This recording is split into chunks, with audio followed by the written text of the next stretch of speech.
রে, আদ্রিতা এখন আমার স্ত্রী, আমাদের দুজনকে একলা ছেড়ে দাও। কথাটা শেষ হতেই একটা ঠান্ডা শীতল কিন্তু গভীর একটা আওয়াজ শোনা গেল, ওকে তুমি ছোঁবে না। নীল, তুমি চলে এসেছো নীল, নীল প্লিজ আমাকে বাঁচাও। আদ্রিতা জাকিবকে পাশ কাটিয়ে ঝাঁপিয়ে পড়ল নীলের বুকে, দুহাত দিয়ে খড়কুটোর মতো আঁকড়ে ধরল নীলকে। ও, তাহলে তুমিই সেই ইউজলেস হাজব্যান্ড, আদ্রিতার জীবন নষ্ট করছো।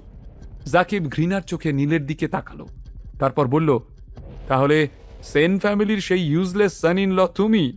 তোমার বউকে আমার সাথে দেখতে ভালো লাগছে না? কষ্ট হচ্ছে? কিন্তু ভাইটি, এখন থেকে অভ্যাস করে নাও, আজকেই আমি আদ্রিতাকে বিয়ে করব। আজকের পর থেকে আদ্রিতা আমার। এখান থেকে কেটে পড়ো জাকিব, ভালো কথা বলছি। আত্মবিশ্বাসে হেসে ফেলল নীল, কিন্তু সঙ্গে সঙ্গেই দৃঢ় কণ্ঠস্বরে হুমকি দিয়ে বলল, নয়তো তুমি শুধু আদ্রিতা কেন, পৃথিবীর কোনো মেয়েকে বিয়ে করার মতো অবস্থায় থাকবে না। খুব সাবধান জাকিব, ডোন্ট ক্রস ইউর লিমিটস। হো হো করে হেসে জাকিব উত্তর দিল নীলকে, আরে যা যা, কে কাকে ভয় দেখাচ্ছে? আমাকে দেখে মনে হচ্ছে যে আমি তোর মতো একটা প্যাংলা লোককে দেখে ভয় পেয়ে যাব? আমি মৃত্যুকে ভয় পাই না রে, আর তুই আমাকে মারবি? তোর গায়ে এত জোর আছে, পারবি আমাকে মারতে, একজন রেসলিং চ্যাম্পকে? সত্যি কথা বলতে কি, জাকিব 6 ফুট লম্বা আর যথেষ্ট পেশিবহুল একজন সুপুরুষ। এদিকে নীলের দোহারা গড়ন, অনুপাতে দুজন একেবারেই যে অসম তা সহজেই অনুমান করা যায়। নীলকে তুলে ছুঁড়ে ফেলে দিতে পারে জাকিব। নীল জাকিবের কথা শুনে সঙ্গে সঙ্গে সজোরে একটা লাথি মারল জাকিবের একেবারে বুকের মাঝখানে। নীলের লাথি খেয়ে জাকিব ছিটকে পড়ল 5 ফুট দূরে। উপস্থিত সকলে এই দৃশ্য দেখে তাজ্জব বনে গেল। ওরা কি ওদের জামাই নীলকে দেখছে, নাকি অন্য কেউ ওদের নীলের উপর ভর করেছে? কেউ কেউ আবার ভাবল জাকিব আসলে রেডি ছিল না, তাই নীলের লাথিতে জাকিব ছিটকে গেছিল। এ যেন কোনো মুভির অ্যাকশন সিকোয়েন্স। কিন্তু আদ্রিতা নীলের এই প্রতিক্রিয়ায় ভীষণ ভয় পেয়ে গেল। জাকিব চোট পেলেও ও যে এবার উঠে নীলের দিকে ধেয়ে আসবে, এটা আদ্রিতা অনুমান করতে পারল। এটাই স্বাভাবিক, আর ঠিক তেমনটাই ঘটল। জাকিব উঠে দাঁড়িয়ে বলল, তোর এত সাহস, তুই আমাকে লাথি মারলি? তোর ওই পা আমি আজকে ভেঙে রেখে দেব। বলেই এক নিঃশ্বাসে জাকিব দৌড়ে এলো নীলের দিকে। মনে হলো কোনো বুনো হিংস্র জন্তু বুঝি সেন ম্যানশনের হল ঘরে ভুল করে ঢুকে পড়েছে। নীল এবং জাকিবের মধ্যে ধুমধুমার মারপিট শুরু হলো। উল্টো দিকে এসবে ভয় পেয়ে আদ্রিতা ওর মোবাইল থেকে পুলিশকে ফোন করলো। হ্যালো, পুলিশ স্টেশন, এখানে মারপিট হচ্ছে, আমি সেন ম্যানশন থেকে বলছি, প্লিজ আপনারা এসে আমাদেরকে বাঁচান। ঝড়ের গতিতে এক নিঃশ্বাসে আদ্রিতা বলল। ততক্ষণে এখানে যুদ্ধ আরো নৃশংস হয়ে উঠেছে, বাঘে সিংহের লড়াই যেন। পরিবারের সকলে পাথরের মতো দাঁড়িয়ে রইল। কে কার পক্ষ নেবে সেই নিয়ে প্রত্যেকেই সন্দিহান। কে জিতবে বোঝা দায়। কি ব্যাপার জাকিব, দম বেরিয়ে গেল? প্রথম চালেই বাজিমাত। জাকিব হারবার পাত্র নয়, অন্তত নীলের কাছে তো নয়। নীল যদি ওকে মাটিতে ফেলেও দেয়, তাও সে উঠে দাঁড়াবে। ওর মেল ইগো হার্ট হয়েছে, এবার সে কাউকে আস্ত রাখবে না। তোর কপালে আজ শনি নাচছে, দাঁড়া, আজ তোর একদিন কি আমার একদিন। বলেই জাকিব ঝাঁপিয়ে পড়ল নীলের উপর। এরপর আদ্রিতা বোধহয় সত্যিই মুক্ত। জাকিবের হাত থেকে নীলকে কেউই বাঁচাতে পারবে না।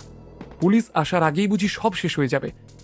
একটু আগে পরিবারের যে সকল পুরুষেরা জাকিবকে থ্রেট দিচ্ছিল, তারাও কিরকম ভিজে বিড়ালের মতো দেওয়ালের কোনায় গিয়ে দাঁড়িয়ে পড়ল। জাকিবের তাণ্ডব দেখে পরিবারের মহিলারা চোখ বুজে ভয়ে এক কোনায় দাঁড়িয়ে পড়ল। জাকিব প্রলয় নাচন নাচছে যেন। কল্যাণী দেবী মাথা হেঁট করে দূরে দাঁড়িয়ে রইলেন, তবু মুখে রা কাড়লেন না। চিত্রা মনে মনে নীলকে অপছন্দ করলেও এই লড়াইতে যেন নীলের সাপোর্টার হয়ে গেল। কিন্তু এমন দৃশ্য দেখে কোনো কথা বলতে পারল না। মনে মনে শুধু নীলের জন্য প্রার্থনা করল। আশরাফও হাঁ হয়ে নিজের ছেলের এই বিভৎসতা দেখতে থাকলো। জাকিব প্লিজ ছেড়ে দাও নীলকে, প্লিজ মেরো না আমার নীলকে, he is my husband, damn ইট।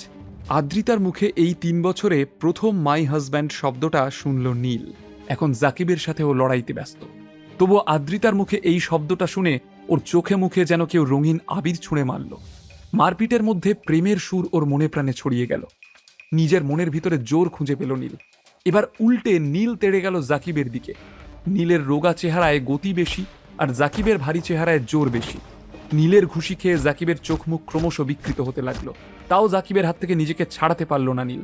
আশরাফ চিৎকার করে জাকিবের সাপোর্টে বলতে লাগলো, জাকিব মেরে ফেল ওকে, ছাড়িস না অপদার্থটাকে, ডোন্ট স্পেয়ার হিজ লাইফ। এদিকে নবীন নীলকে সাপোর্ট তো করলই না, বরং বকতে লাগলো, কি করছো নীল? জাকিব আমাদের গেস্ট, ওকে তুমি ছেড়ে দাও বলছি, ওর লেগে যাবে, ওকে তুমি ছেড়ে দাও। Neel, stop it, I said stop it. Jakib নীলকে জড়িয়ে ধরে বার কয়েক মেঝেতেই গড়িয়ে গড়িয়ে পাক খেতে থাকলো। কেউ কারো থেকে কম নয়। ততক্ষণে আদ্রিতার হার্টবিট চূড়ান্ত বেড়ে গেল। এই দৃশ্য দেখে সকলেই হাঁ হাঁ করে উঠল, কিন্তু কেউই এগিয়ে আসার সাহস করল না। এদিকে মারপিটে এবার নীল যেন জাকিবকে বেশ কবজা করতে পারল। 2 হাত দিয়ে চেপে ধরল জাকিবের গলা। এতক্ষণের মারপিটে এক ফোঁটাও কাহিল হয়নি জাকিব, কিন্তু এবার ওকে দেখে মনে হলো ও যেন বেশ দুর্বল হয়ে পড়েছে। আমাকে ছেড়ে দাও, আমি নিঃশ্বাস নিতে পারছি না, আমাকে ছেড়ে দাও। ছেলের এই কাকুতি মিনতি শুনে আশরাফ দৌড়ে এসে নীলের হাত জোড় করে সরিয়ে দিল। জাকিব অমনি মাটিতে মুখ থুবড়ে পড়ল। অতি কষ্টে জাকিবকে বগল দাবা করে দাঁড় করালো আশরাফ। তারপর নীল জাকিবের কলার দুটো ধরে আদ্রিতার সামনে হিড়হিড় করে টেনে নিয়ে এলো।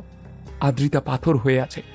হাঁপাতে হাঁপাতে নীল জাকিবকে বলল, তুই আমার বউয়ের কাছে এক্ষুনি ক্ষমা চাইবি। জাকিব ঘাড় নাড়িয়ে অসম্মতি জানালে নীল আবারও জাকিবের গালে চড় মারল। নীলের মাথা খারাপ হয়ে গিয়েছিল। ওর আদ্রিতার সাথে এমন ব্যবহার করার কথা কেউ ভাবতেই পারে না, আর সেখানে এই ছেলেটি সেটা করে ফেলে ক্ষমাও চাইছে না।